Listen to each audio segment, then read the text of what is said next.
Habari. Je, wajua kuwa sio kila kitu kilichomo katika ardhi kina mtii na kumheshimu Allah? Na Allah anasema kuwa wanadamu waliopokea amana yake ni wajinga na madhalimu. Karibu. Tukisoma Qur'ani sura ya 57 mstari wa kwanza inasema, vinamtakasa Mwenyezi Mungu viumbe vyake vyote vilivyomo mbinguni na ardhini, na yeye ni mshindi juu ya viumbe vyake, mwingi wa hekima katika uendeshaji wa mambo yao. Kwa mujibu wa aya hii ni kwamba kila kilichomo katika ardhi kinamtii na kumtakasa Mwenyezi Mungu.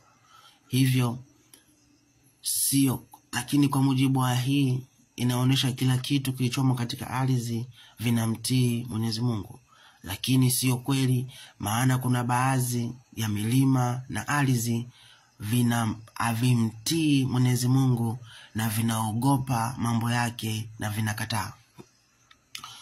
Na mwanadamu aliyekubali amana za Allah anamuita ni mjinga na mzalimu.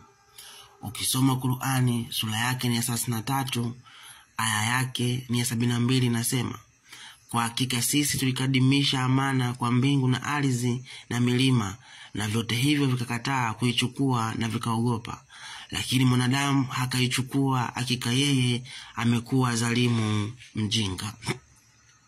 Kwa hiyo kumbe kuna baadhi ya mambo au kuna baadhi ya amana ambazo Allah alitoa kwa ajili ya ardhi na milima, lakini milima ikagoma kuchukua amana za Allah.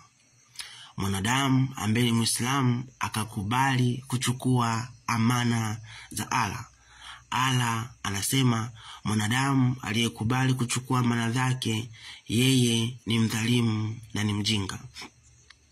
Ndugu zetu Waislamu, kama Allah mwenyewe anasema milima na ardhi viligoma na vikaogopa kuchukua amana kutoka kwa Allah, na wakati Allah ndiye aliyeviumba, wewe ukachukua maamuzi ya kukubali kila kitu kutoka kwa Allah. Allah anakuambia leo, wewe uliyekubali amana kutoka kwake, wewe ni mjinga na mzalimu. Kama Mungu wako mwenyewe anakuona wewe mwanadamu uliyepokea amana zake ni mjinga na mdhalimu, je, unajiweka katika kundi gani? Na wokovu wako upo kwa nani kama Mungu wako anakuita wewe ni mjinga?